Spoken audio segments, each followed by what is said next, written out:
Hey everyone, Red here, and hope you're all staying safe out there. Today I bring out Daddy Myers himself, and we're going to go over my favorite build and mindset on how to control the game when playing Myers. As far as builds go, I'm using Monitor and Abuse, Surveillance, Ruin, and Sloppy Butcher. The only add-on of importance is Dead Rabbit, as when combined with Monitor and Abuse lowers Myers' terror radius to 4 while in Tier 2, essentially making Myers still stealth without the movement speed penalty from Tier 1. This build and playstyle is all about control. Much like the Wraith, we want to take shorter chases, keep survivors injured so we get easier downs later, and also take some time to heal. Never really relying on Tier 3 unless it's in a great position to get great value out of it. Getting a survivor injured followed by a quick Tier 2 is always the goal. Using Surveillance Ruin combo will give us great early awareness and pressure, as well as being able to carry the game completely if Ruin stays up. When I'm in early chases like this, my goal is obviously to injure, but more importantly to start eliminating pallets. When playing control killers or a control playstyle, we're looking to drag the game out as long as possible to get the kills. So every pallet thrown early will hurt them more and more as the game proceeds. Though even if a survivor is throwing every pallet as you're chasing them, I would only chase them for one pallet and then immediately go start checking on other survivors to generate pressure. Make sure to use Surveillance for its second ability, which is to hear gens being worked on from an additional 8 meters. Also keep in mind with this build, while you can hear the gens being worked on, they still can't hear your terror radius until you're right on them. Just be cautious of Spine Chill.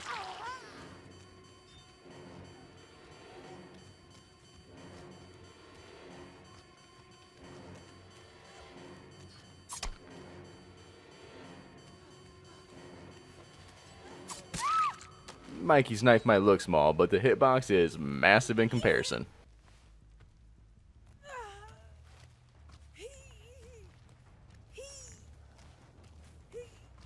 If critiquing my own gameplay, my early mistakes was by far the first chase. I should have left after getting Tier 2, and in the long run, it cost me 2 gens. Keep in mind time spent during chase. Remember, it takes 2 survivors about 45 seconds to complete a gen.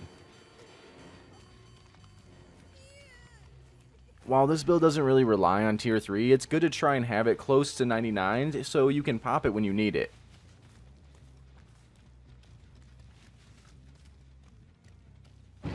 With them unhooking here, I know that there can only be one survivor on a gen, and that it takes much longer to complete it with only one survivor, meaning I have plenty of time here to look for a quick injure or another down.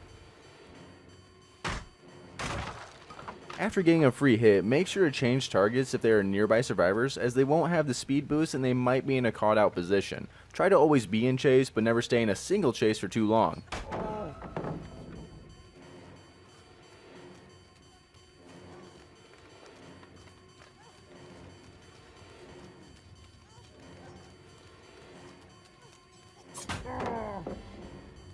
While this chase didn't seem like it went my way, it actually went just fine, as we've gotten rid of 2 pallets in 15 seconds, with one of those pallets being on a strong loop.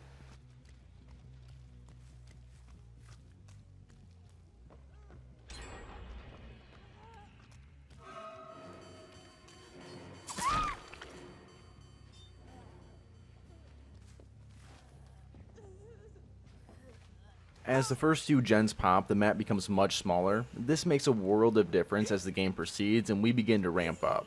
This gen progression early is pretty standard as survivors become more efficient as you rank up.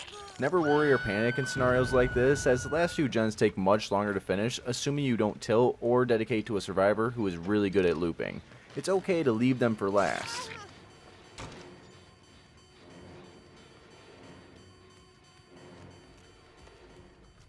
Noticing 3 here makes for a great opportunity to pop Evil within 3.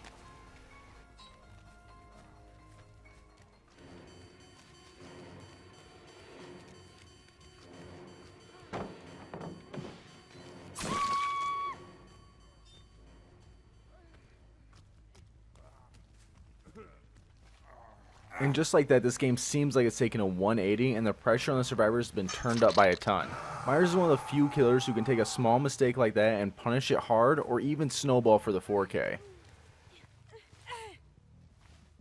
I'm going to go ahead and take her back to the hook where David was to stop any hook healing and to get an idea where the survivors might be heading to.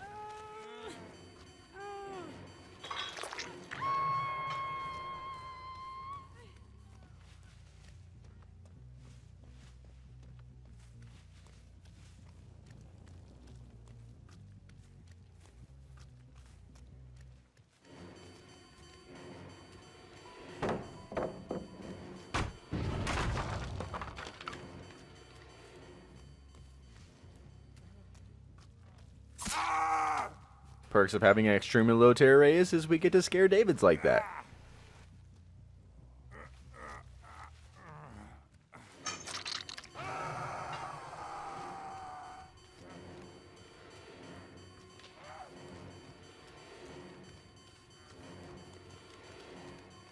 While chasing at this safe loop, I am denying an easy hook save since I'm right here and close. I'm paying attention to numerous things such as how Nia is looping and what gens are being worked on for when I do break chase. I also gather information that the last survivor was actually healing, so only one gen is being worked on.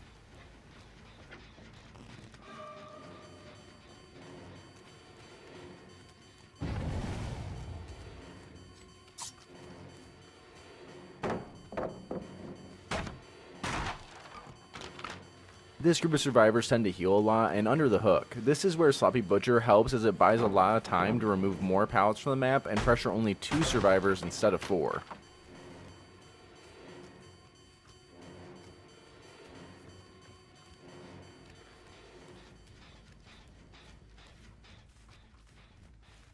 I'll just go ahead and remove this for later. She's still staying pretty close.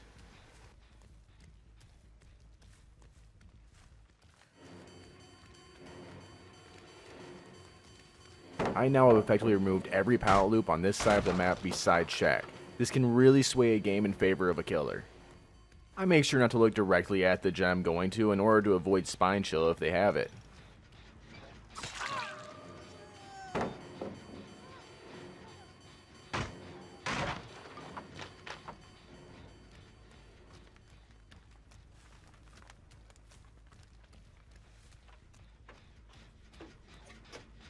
Surveillance really helps in scenarios like this, as I can fully detect when the survivor hops off of a generator.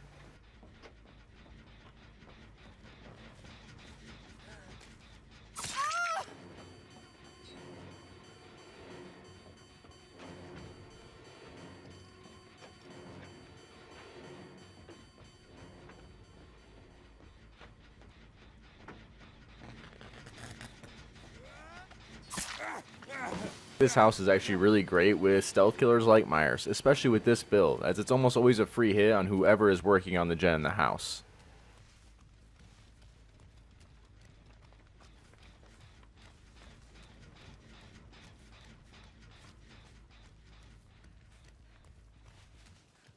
At this moment, I notice that every single gen is currently not being worked on. This means I can fully dedicate to a chase as long as they remain degenning.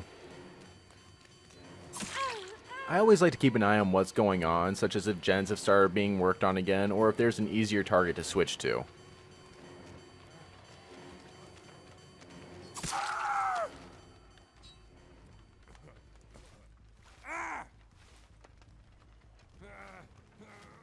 When you get groups of survivors who like to stay healthy, it really allows control killers to shine. It becomes very difficult to win as survivors in this position when you aren't pressuring gens.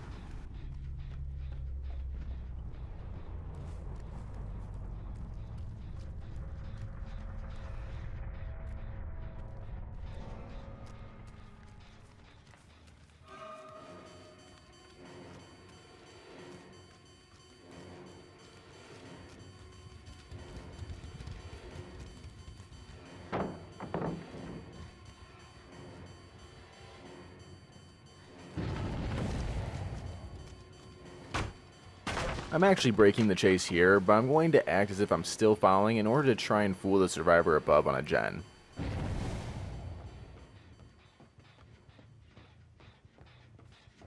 With surveillance, once a gen turns from white to red, it means it was worked on at least 16 seconds ago. With it being only one survivor on it, I have plenty of time to pressure them off and look for an easy down.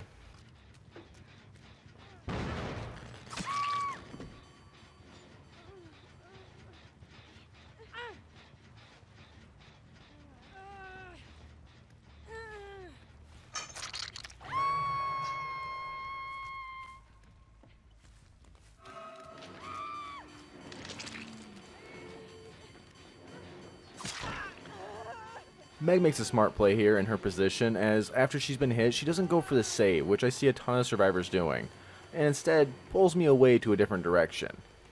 The downside to that is I've seen the Nia around here, and now I know she's looking for the save.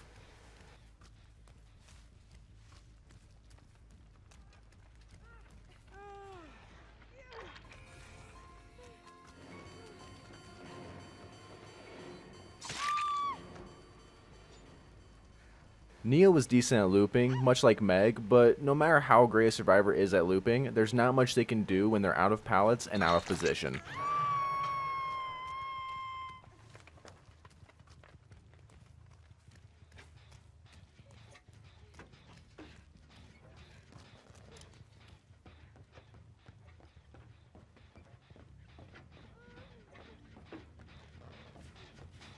Ah, P3 Blendette.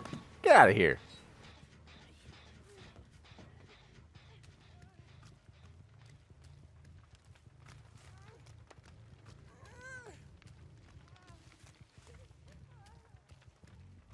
Seems like Meg is staying pretty hidden, probably until I go for the pickup, which is fine for me as it's Kate's last hook.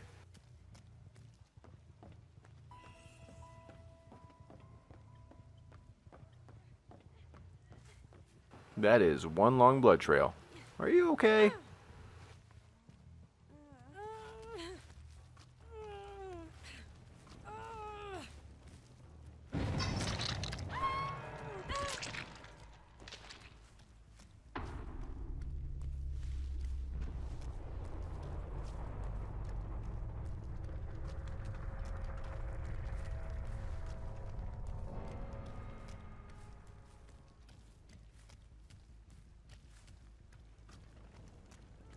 It's great when survivors look around once they hear the Terrius, because you really get to see the oh shit look once they notice how close you are.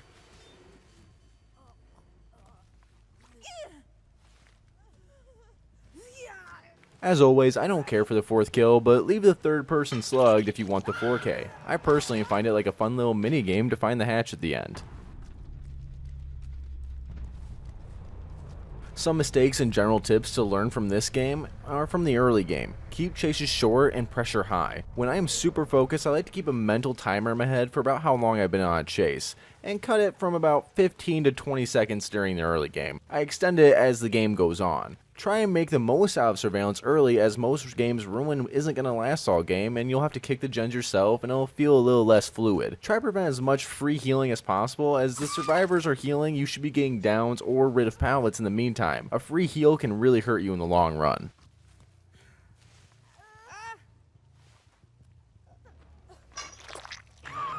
But that's all today for Daddy Myers. I hope it was helpful to those of you who currently play Myers and those of you who want to. Or if you were just looking to play a different build, I highly recommend this one. Make sure to leave a like and a subscribe if you did enjoy your time here to keep up with all my future content. Currently planned content videos are 5 quick tips for Trapper, a Trolley Nurse build request, which was a pain for me to do, and a Sneaky Clown build request. If you have a request for a specific killer or build, let me know in the comment section below and I'll make sure to get to it as soon as possible. Other than that, I hope you all get to jump scare survivors in your future games, and until next time, I'm Red, and I'm signing off.